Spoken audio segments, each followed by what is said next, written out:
Good afternoon, everybody, and welcome to another episode of Dan-A-Plooza.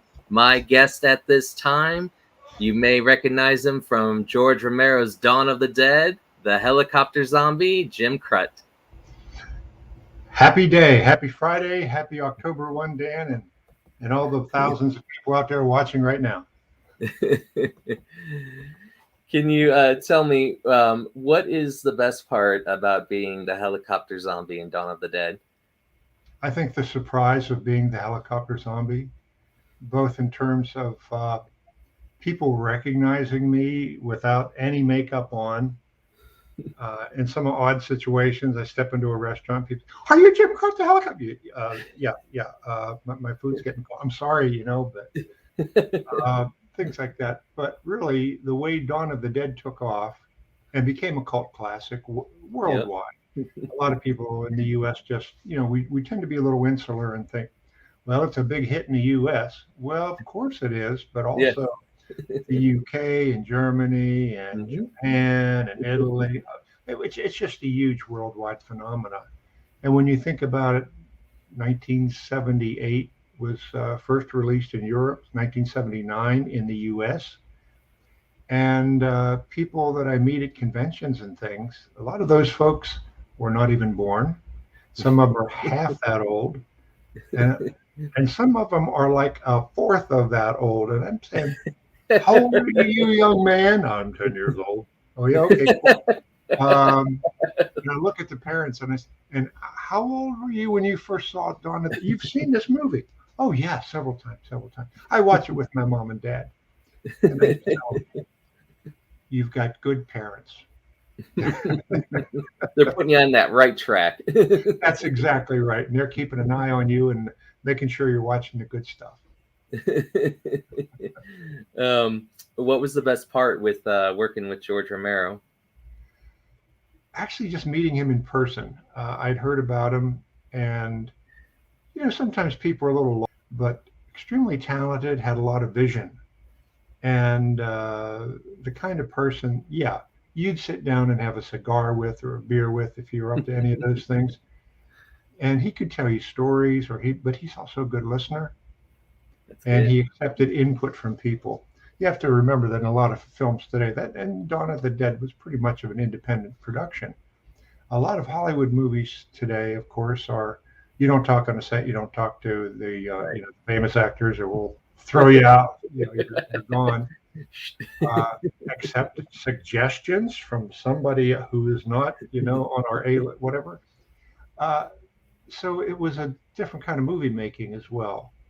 And if you did something good, George would certainly tell you right then and there. It wasn't like, that's what I expected, It was like, hey, that was great. Come on, give me a big hug. Because he's like, what, 6'5", something like that. And he would do big bear hugs. He was a big bear of a man. And you couldn't help but like him. One of the reasons I think he had long lines at film conventions is that he would spend time talking to people. Aww. And he'd say, well, where are you from? And there's this long line going out the door. They knew that they would get the same kind of attention and personal interaction with George. So I don't think people seem to mind that. But he's a very, very popular guy. We're getting some comments in the feed right now. Jim Krut is awesome. Thanks for great guest. I don't see the feed. I should put that up. So under comments. Okay. Yeah, it was just a comment for a guest right now. Okay. Well, so tell me, from the bottom of my boogity shoe. I appreciate that because a lot of people say, well, did you expect Dawn of the Dead to be this worldwide sensation? Mm-hmm. And I tell people it doesn't matter what you put into it, the amount of money, the amount of talent. It's not up to you to make a successful movie, especially that much of a cult favorite. It's really up to the fans.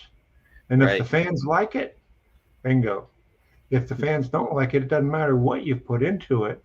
Mm-hmm. You better work on the next project. Yeah. So I really do appreciate the fans and their comments and their input, and hearing what the film itself has meant to them over the years and people of all ages.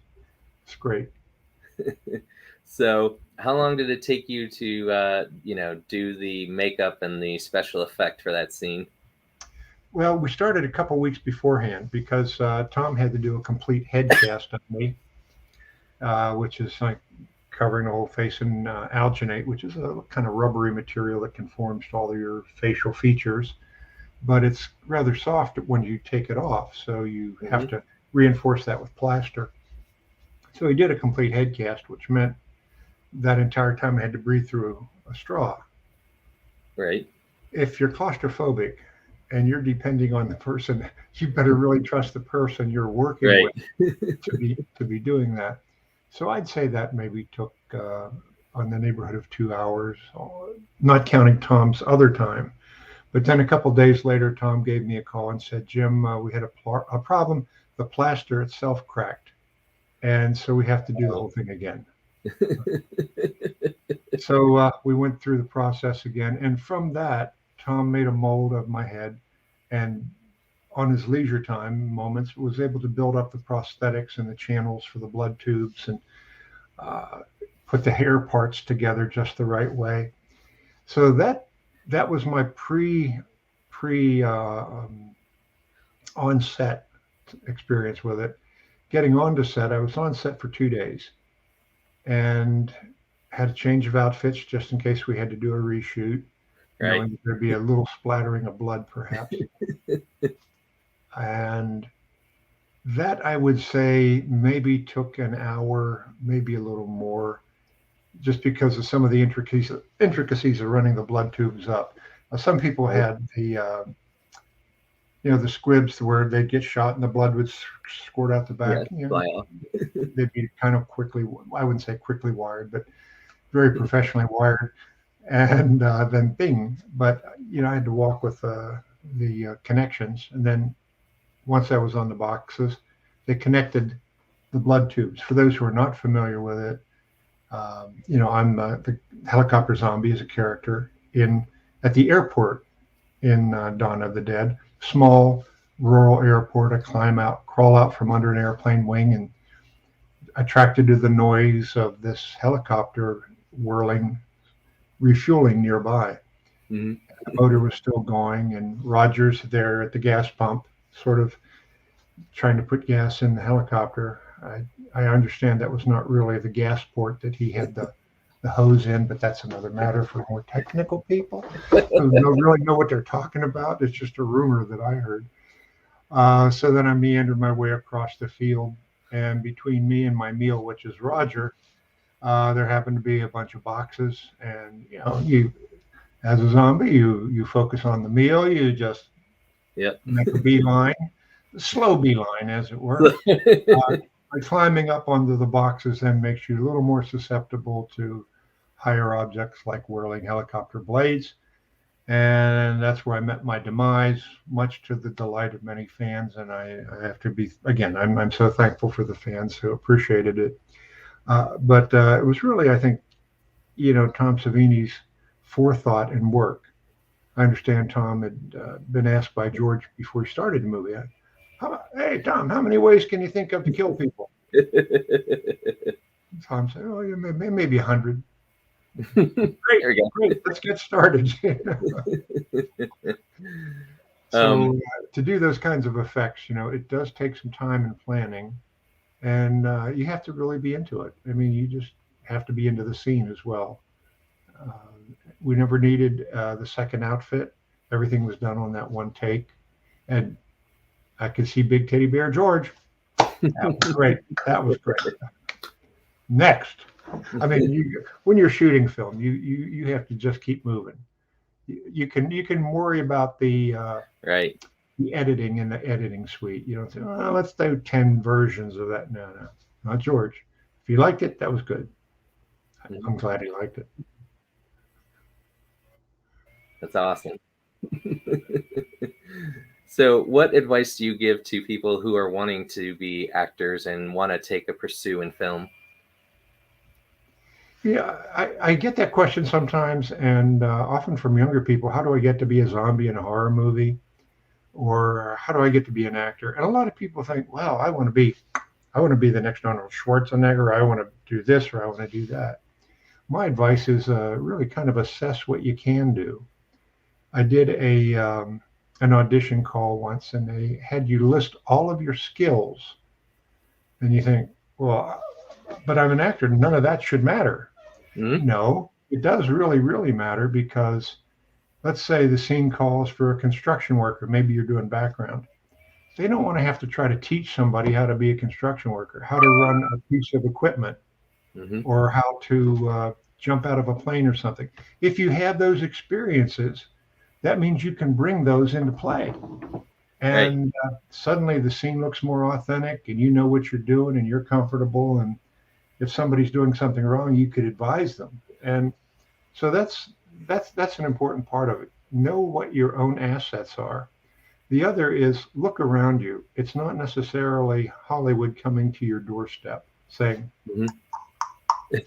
we want you to be the next famous actor. It's like waiting for that big check, and the people come.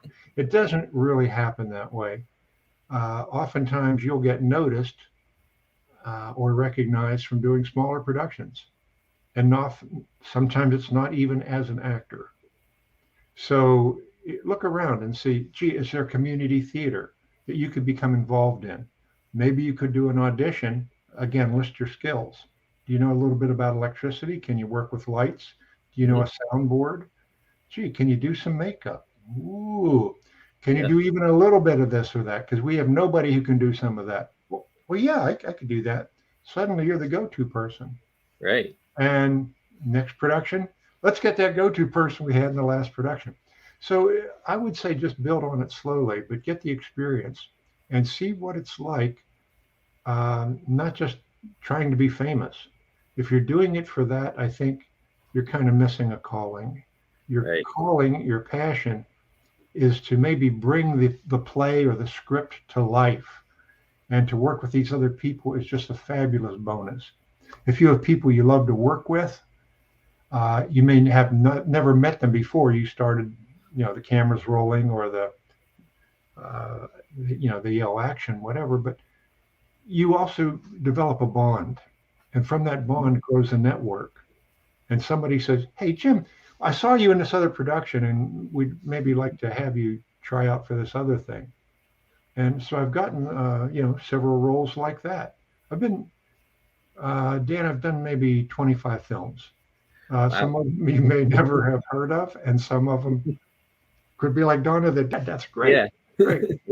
And I hope the other ones catch up to that as well. But do not be afraid just to try small. See what's out there. See what's in your local neighborhood, because there are people who are looking for help all of the time with not only acting, but technical things.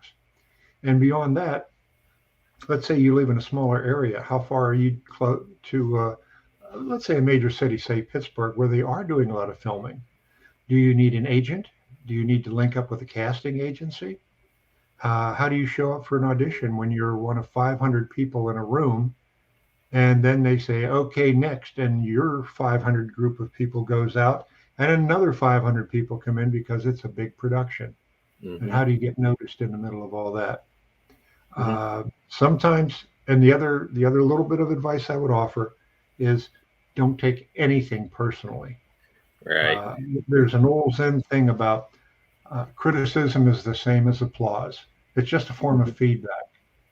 And I had somebody who saw me in a play, and they said, hey, we'd like you to do this spot on Lifetime TV and to play a judge. Mm-hmm. And we'll take you down to Frederick, Maryland, and there's a courthouse there, and we did the scene, and it was great.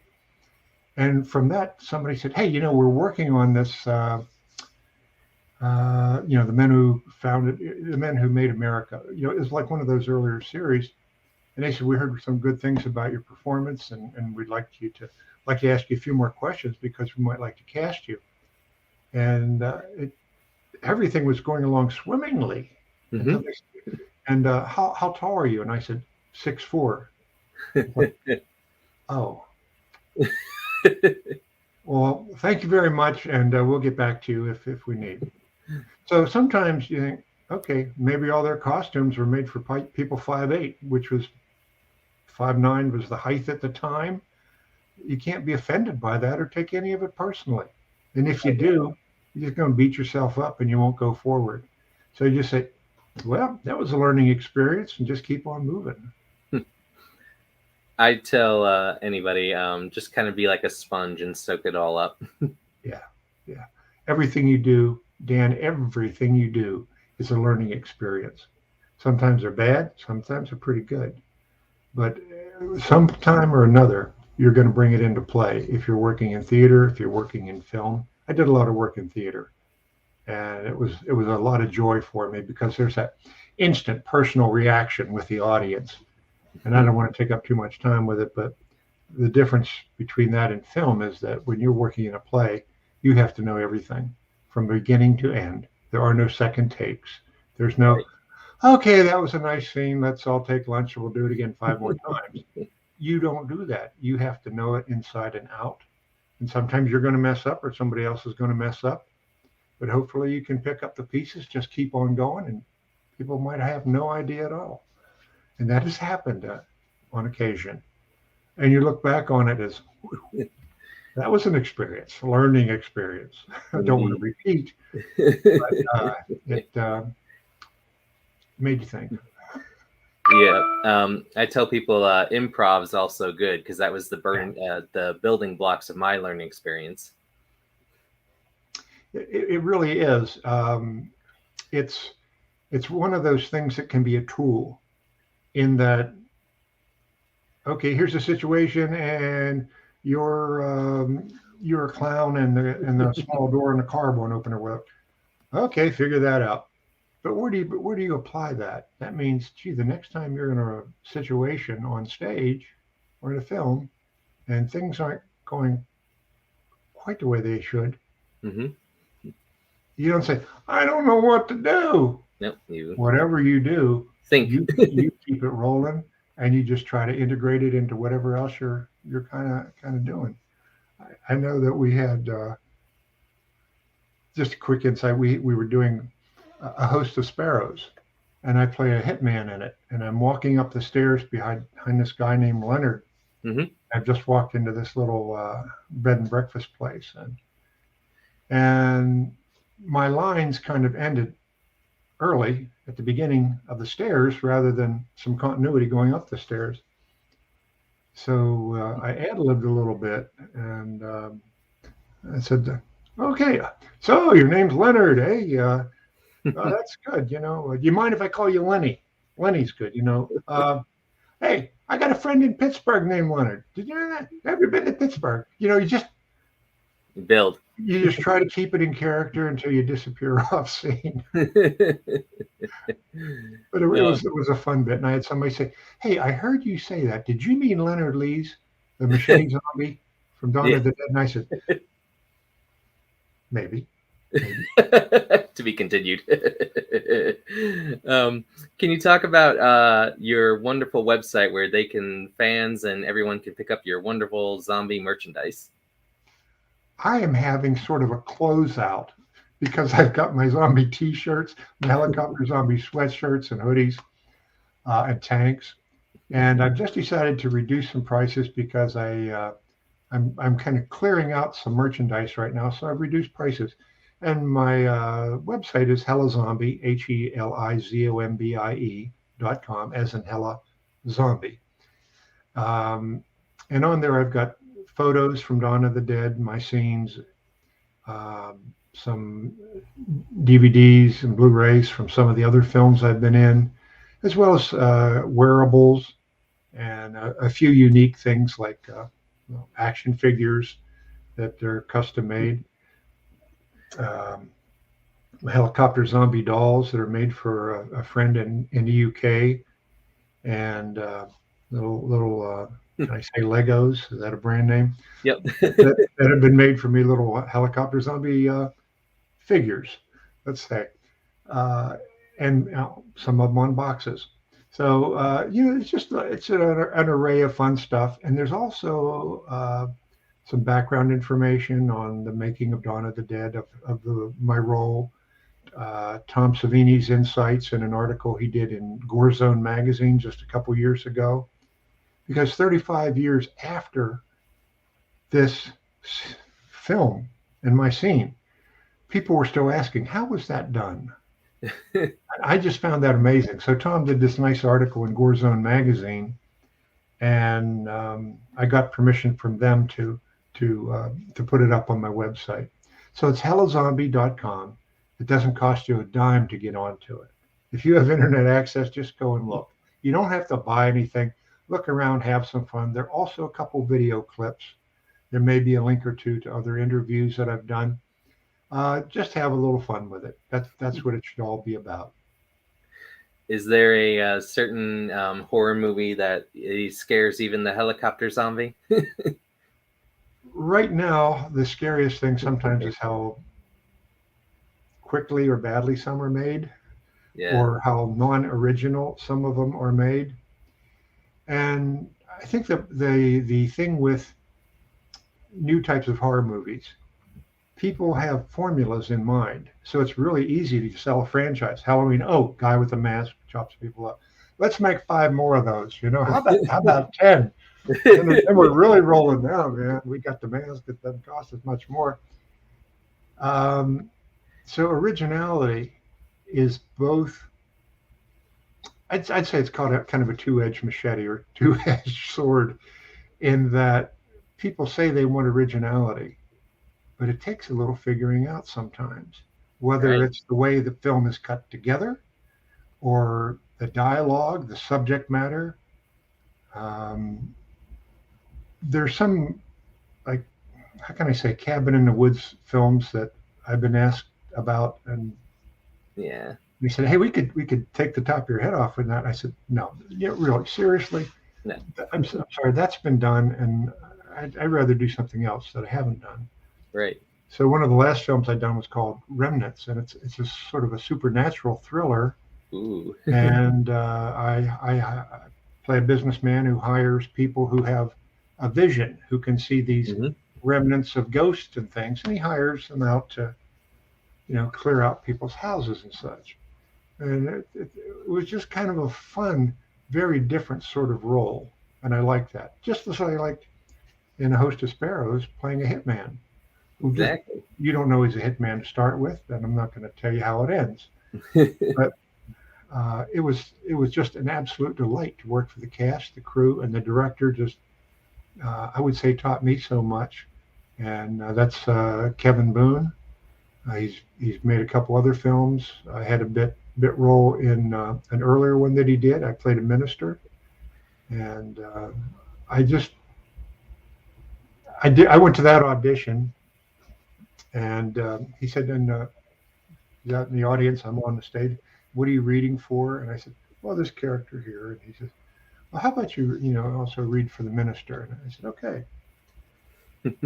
So I did this read for the minister, and he stood up and he said, "I have to. Are you a minister?" I said, "Nope. I am just playing one here." He said, "Okay."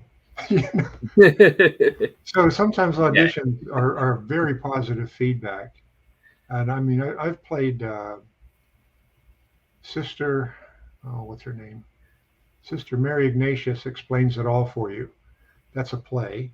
And I got to be Sister Mary Ignatius. Oh, wow. And in theater, you can just have so much fun. Like, we greeted people. I was in my nun outfit, looking much like I do now. So it's kind of a startling revelation for some folks. But with my ruler, be quiet during this performance. Be quiet. That's right. You got it. You got it, man. So it's been just a fun run. It really has. So before we wrap it up, anything else you'd like to say, Jim? I just want to encourage everybody to go back to the movies when it's safe, when they're comfortable. They're with this kind of need to stay at home for a lot of people, they put a lot of demand on productions to keep producing new material. So I would say in the middle of this disaster, Mm-hmm. there is opportunity. Maybe you'll work for nothing, but you'll Right. be getting some credits, you'll be getting experience, and I think no doubt you'll be having some fun, and you will obviously meet some other people. So I would say the best way, just get yourself out there, enjoy movies, go to live theater, live concerts whenever you can, whenever it's safe, whenever you're Mm-hmm. comfortable. But support the artists. A lot of artists are asked to do things, and they say, and how much does this pay? Like, can you do a cover for a comic book for me? Well, yeah, I can. Mm-hmm. How much does this pay? Oh, we just thought it would be good exposure for you. Right. I get exposure when I step in the shower. That's all I need. Thank you. That's enough. People are trying to work for a living here. Give it some respect. Right. Whether it's musicians or actors, any of the tech people behind the scenes, and bless them for making it all happen and making us look good. And the directors and the script writers, those who keep things going. The imagination out there is just endless. So continue to support them. That's all I got to say. Well, I always talk more, but that's all I got to say for now. All right. Well, it's been a pleasure talking to you, Jim. Our next guest is at 2 p.m. That's Carrie Humberger Schramm, and she's a vendor artist, and she has a lot of horror plates, cups, and she designs it all. So we're looking forward to having Carrie be a guest. Everyone stay tuned and keep supporting Dan-A-Plooza. Amen.